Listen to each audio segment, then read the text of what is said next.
हा. This call is now being recorded. Ramakrishna Hari Shivaji Maharaj Deshmukh बोलतोय. रामकृष्ण हरी महाराज बोला.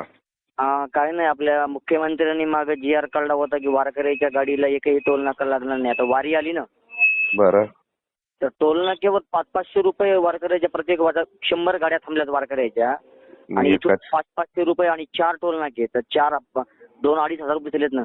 मी एकाच मिनिटामध्ये बातमी टाकून देतो की वारकऱ्यांनी टोल नाका देऊ नये ही घोषणा सन्माननीय मुख्यमंत्र्यांनी केली होती. त्याची दक्षता आपण घ्यावी. मग आता आमच्या गाड्या थांबल्यात ना साहेब, 100 कोण आहे गाडी ते? थांबल्यात द्या त्यांना फोन. कोण आहे ते? टोल नाक्यावर ना. हा, द्या. हॅलो. हॅलो. हा बोला सर.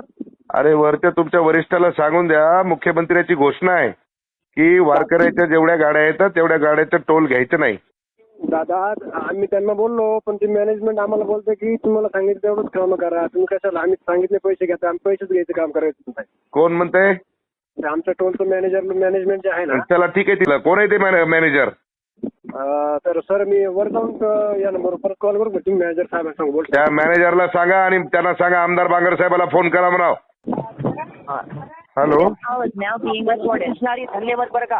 तुमच्यामुळं आमच्या सर्व वारकऱ्यांच्या गाड्या त्या टोल नाक्यापासून बिलान टोल फाडता सगळ्या गाड्या पाठवल्या साहेब. धन्यवाद बरं का. आम्हाला अभिमान आहे आमच्या हिंगोली जिल्ह्याचा. आमचा आमदार एका फोनवर टोल नाक्याचे आमचा एक पूर्ण समाजाकडे माफ केला. धन्यवाद. मुख्यमंत्र्यांनीच घोषित केलेलं आहे की वारकऱ्यांना टोल लागणार नाही, पण ते त्यांना समजत नव्हतं, त्याच्यामुळे त्यांना जरा जोरात बोललो मी. ओके, धन्यवाद बरं का साहेब. तुमच्याकडे नेतृत्व पाहिजे बरं का आमच्या हिंगोली जिल्ह्याला. धन्यवाद महाराज. धन्यवाद. ओके. रामकृष्ण. रामकृष्ण. भेटला